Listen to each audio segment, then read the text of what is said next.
네, 이사야 우리 9번째 성경 공부 9번째 시간입니다. 여러분 꾸준히 말씀을 듣고 기도의 기초를 체력을 잘 키워나가는 그런 하루 되기를 소망합니다. 오늘 이사야 성경 공부는 좀 제가 이 말씀을 준비하면서 참 많은 묵상들이 있었습니다. 제가 이 말씀을 묵상하면서 저의 사회생활, 저는 뭐 이제 교회니까, 이 교회 안에서, 제가 했던 어떤 실수, 실패담을 보게 되면, 항상 윗사람에 대해서 좀 부정적인 시각, 따르지 않았던 그런 제 한 30대를 보게 됩니다. 지금 와서 보니까, 이제 40 후반 돼서, 지금은 그 30대를 초중반을 보니까, 참 좁은 시견으로 봤다. 내가 서 있는 내 틀로 모든 걸 평가했다. 그러니까 전체적인 그림을 보지 못했다. 내 좁은 시야가 있었다. 지금 생각해보면 막 그래요. 아니, 어떻게 이렇게 할 수 있지? 그러니까 간접적으로 보는 거거든요. 그래서 오히려 내가 맡아진 것은 잘하지 모르지만 옆을 볼 수 없고 우회를 쳐다보지도 못하고 다양한 생각하지 못하는 아주 좁은, 그러니까 이것을 뭐 좀 속된 말로 책 한 권에 책 한 권 읽은 사람이 제일 무섭다고 하잖아요. 자기 틀로 자기 경험으로 보려고 하는 것들. 근데 그때 생각했을 때 신앙생활이 뭐랄까요? 뭐 개인적으로 하나님 만나는 건 좋았지만 그렇게 행복하진 않았던 기억들이 있어요. 항상 뭔가 아쉽고 좀 외롭고 오히려 좀 그런 마음들이 제 안에 되게 많이 들었던 기억들이 있습니다. 그런데 그 이후에 어떤 일인지 모르겠지만 많이 힘들었던 것 같아요. 어떤 힘든 일로 인하여서 전체를 보려고 노력을 했고 했어요. 그래서 그때 제일 먼저 제가 했던 게, 그때 이제 전에 있는 삼육교회 이제 성태국 목사님 오실 때 그분이 누군지에 대한 공부를 꽤 많이 했던 것 같아요. 그분이 썼던 책들, 뭐 인터뷰 기사들, 뭐 신문 기사들, 그의 철학, 그러니까 꽤 오랫동안 공부했던 것 같아요. 알려고. 그런데 그런 관점에서 그분을 만나고 또 이제 목회를 하고 같이 동역해 나가면서 한결 수월해지고 힘이 빠지고 뭔가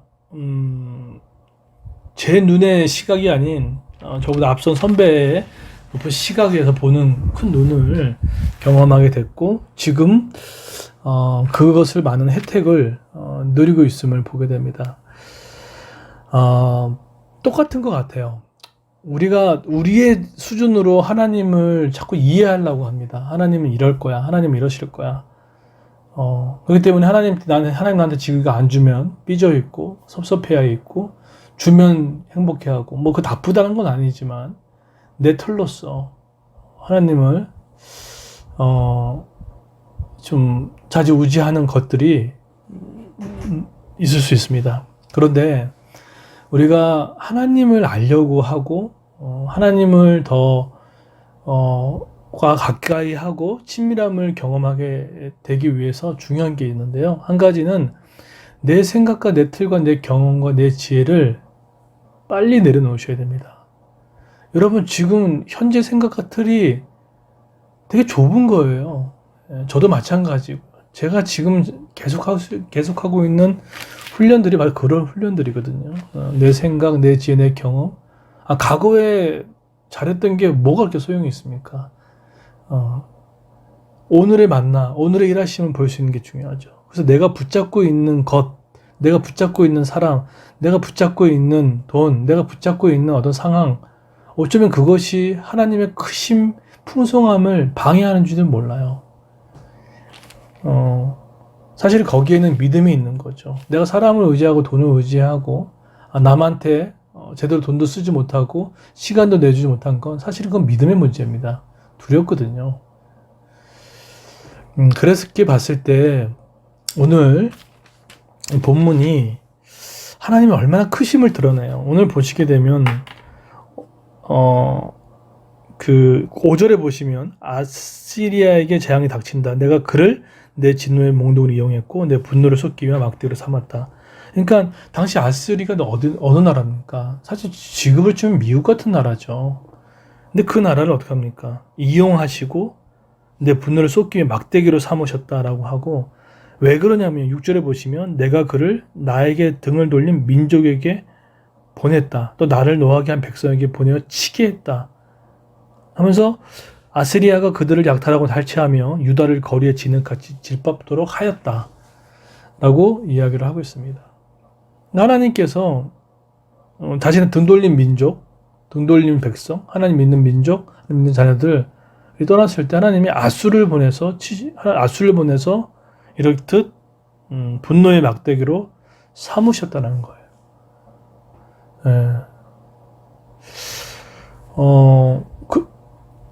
우리의 삶에 하나님께서 영적 아수를 보내실 때가 있습니다. 어떤 사람을 보내서 나를 자꾸 마음을 요동케 만들고, 어떤 사건을 통해서 자꾸 우리의 삶을 요동케 만들고, 막 우리의 뒤흔드는 일들이 있을 수 있습니다. 뭐 사업의 현장이나 사람의 관계나 아니면 내 주변의 일로 인하여서 계속 반복되는 거예요. 그냥 끝나지 않아요. 계속해서 반복되고 있는 것들이 있습니다. 여러분, 진정한 겸손은 지금 내가 일어나고 있는 일들이 아무렇지 않다라는 것을 인정하는 것이 겸손이에요. 무슨 말이냐면 지금 일어나는 일이 하나님의 섭리가 아니면 일어날 수 없는 일임을 이야기를 합니다. 그래서 지금 여러분에게 영적 핫수르를 보낸 일들이 있습니까? 그게 사람을 통해서 올 수도 있어요. 갑자기 나한테 잘해줬던 사람이 갑자기 등을 돌리고, 갑자기 막 일이 막 잘 되고 있는데 갑자기 일이 꼬여지고, 물론 다 그렇다는 건 아니지만, 그렇지만 머리카락까지 살신받으신 하나님이 참새 한 마리도 허락이 없이 떨어지지 못하고 가신다고 하셨는데, 그 일도 하나님의 섭리 안에 있지 않으면 결코 일어나지 않습니다. 전제는 뭡니까?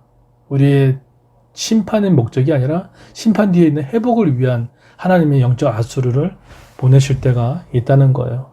그래서 지혜로운 사람은요, 영적인 아수르 갔을 때 빨리 엎드리죠. 기도의 자리에 나갑니다. 예배 자리에 나갑니다. 근데 이런 사람들이 있어요. 되게 대담한 사람, 간이 배 밖에 나온 사람이 있는데,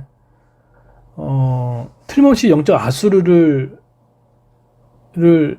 험한 모습으로 보여줄 때도 있지만 또 평안한 모습으로 보내줄 때가 있거든요. 하나님과의 교제와 친밀함은 없어요.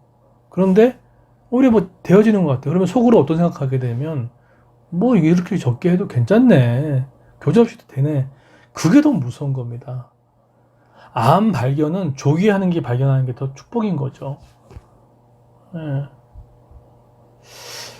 그래서 지금 우리의 현재 아수르가 있다 그러면은 멈춰서서 하나님, 제가 이 아수르를 보내신 하나님의 뜻을 분별하기를 원하고, 그것이 죄악의 문제면 돌이키기를 원하고 회복하기를 원합니다. 라는 마음을 갖고 있는 것이 필요합니다. 그리고 두 번째, 영적 아수르가 나라에게도 보낼 수 있습니다. 뭐 미국에도 보낼 수 있고, 중국에도 보낼 수 있고, 한국 사회도 보낼 수 있고, 한국 교육에 보낼 수 있고, 우리의 직장에도 보낼 수도 있습니다. 그런데 오늘 성경에 보시게 되면 7절에 이런 말씀이 나와서 저는 이 말씀에 충격이었어요. 그러나 아스리아 왕은 내가 그를 도구로 삼아 이용한다 있다는 것을 알지 못하고 그런 생각을 전혀 하지 못한다. 그는 다만 마음속으로 세계를 정복할 계획의 일부로서 내 백성을 공격할 생각을 하고 있다. 예, 어떤 뭐 어렵지 않죠. 아무리 트럼프 대통령이 자신의 계획 가운데 나라를 이끌고 가더라도 결국 하나님의 섭리 가운데 움직일 수밖에 없다는 거예요. 근데 본인은 자신이 나라를 이끌어간다고 생각하지만 그걸 전혀 알지 못한다고 하잖아요. 이게 얼마나 큰 우리 하나님 믿는 백성의 뭐라는가, 이게 스케일입니까? 지금의 뭐 정부든 지금의 나라의 통치자든 지도자든 정치자든 경제를 이끌어가는 사람이든 종교 지도자든 담임 목사든 뭐 가장이든 사실 내가 원하는 방법대로 간다고 생각하지만 하나님 도구 안에 놓일 수밖에 없는 존재들입니다. 그래서 전 그러면 그런 속으로 이렇게 생각할 수 있겠죠. 아니 그럼 무슨 자유가 있나? 여러분 그러면 누구의 통치권을 받고 싶습니까? 성김과 희생과 죽음으로 아들을 내어주시기까지 끝까지 사랑하시는 하나님 나라 왕의 통치를 받아들이시겠습니까? 아니면 피조물에 불과한 한 지도자의 의지를 하며 그 정책에 따라 움직이는 그런 갈대 같은 것에 내 마음을 두겠습니까? 무시하자는 게 아니에요. 근데 그것을 뛰어넘어 그 배우 하나님의 일하심을 보자는 거죠. 자, 그러면 저는 이것을 말씀을 묵상하면서 그러면은 나는 뭘 하지? 라는 생각을 좀 했어요. 그래서 이거 자체도 질문이 맞지 않죠. 나는 무엇을 할 거는 것이 아니라 그러면 하나님 나의 존재는 이 말씀 앞에 어떻게 서 있어야 됩니까? 그게 맞죠. 우리가 뭐 하나님께 꼭 일하심으로 부름받은 건 아니잖아요. 먼저 자녀의 정체성이 생기고 나서 그 다음에 사명의 정체성이 생기는 거죠. 그래서 이렇게 묵상하다가 저한테 주셨던 마음은 세 가지입니다. 첫 번째는 참회의 기도였어요. 여러분 지금 제가 하나님의 응답을 기대하며 드리는 18가지 기도 중에 그 앞에 6가지 참회 기도 있죠. 여러분 이거 가벼운 기도 아닙니다. 정말 어렵게 배워서 쓴 내용의 기도예요. 그 기도 꼭 들으십시오. 자아를 깨트리는 기도입니다. 내 경험을 깨트리는 기도고 내 지식을 깨트리는 기도입니다. 그런데 이 기도가 실제적으로 응답이 되면 눈이 달라지고 내 지경이 넓어지고 생각이 바뀌고 평안과 평강을 경험하게 될 것입니다. 그래서 올려드리는 요일별 기도 제목들은요, 여러분 꼭 하십시오. 여러분의 영혼을 위해서라도 꼭 하시고, 저도 합니다. 특별히 6가지 기도가 없이 자신의 원하는 것만 추구하는 내 가정의 행복, 내 자녀의 축복이 중요하죠. 근데 그거 없이, 이 참회의 기도 없이 그걸 드리면 하나님을 이용하는 것밖에 되지 않습니다. 그래서 하나님의 일하심을 여러분 지금 느끼시다면 하나님의 참여하는 기도를 통해서 나가길 원합니다. 두 번째로 하나님의 일하심을 분별할 수 있는 기도가 필요합니다. 이렇게 하나님이 전 세계적으로 지금의 이 상황 가운데, 여러분 코로나 상황 가운데 하나님이 이거 섭리를 안 하실까요? 지금 뭐 행정수도를 옮긴다, 우리 의사 4,000명을 증원시킨다, 이 모든 상황들을 하나님의 역사함이 없었을까요? 있습니다. 그런데 분별이 중요해요. 이게 정말 하나님께서 역사하시는지에 대해서 것이 분별하는 것이 중요해요. 성도들은 분별력이 중요하거든요. 왜냐하면 자기 욕심으로 볼 수 있기 때문에. 그래서 기도의 중요성을 놓치지 말으셔야 돼요. 그래야지 하나님의 일하심을 볼 수가 있는 거죠. 하나님보다 열심히 달려갈 필요가 없습니다. 그분이 열심히 더 하신 분인데요. 세 번째로 하나님의 성품에 따라 일상을 살아가십시오. 하나님의 성품에 따라가려면 하나님이 싫어하는 2가지는 결코 하지 않으셔야 됩니다. 여러분이 이사해 보게 되면 하나님이 뭘 가장 싫어하는지 미워하는지 아시죠? 너무 극명하게 드러나요. 첫 번째는 뭐냐면 하나님 우상 숭배 정말로 싫어하십니다. 얼마나 싫어하시냐면요, 정말로 싫어하세요.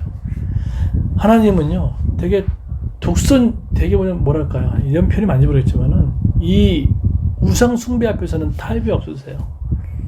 얼마나 중요하면 10계명의 제 첫 번째 계명이 나 외에 다른 신을 섬기지 말라고 하잖아요. 정말 싫어하세요. 돈이 앞서고 사람이 앞서고 나 자신을 의지하고 내 열심히 의지하고 내 자아 실현이 그게 앞에 서 있는 거 정말 싫어하세요. 오늘도 보세요. 나에게 등 돌린 민족, 나에게 노하게 그 백성 다 뭡니까? 섞어놨죠.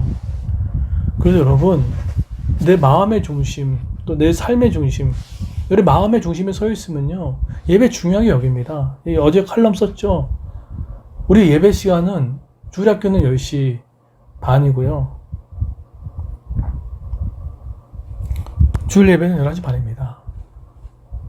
진정성이 있으면 저는 우리 아이들한테 너무 감동을 받았어요. 아이들이 그 눈망울에 예배를 기대해요. 여러분 우리 청년들 혹시 예배 이 설교 듣고 계십니까? 마음의 중심을 갖고 오십시오. 함께 하십시오. 여러분이 설교 듣는 우리 엄마들, 아빠들 계시니까 예배 가운데 함께 하십시오. 예. 내 마음의 중심을 하나님께 두십시오. 그것이 너무나 중요해요.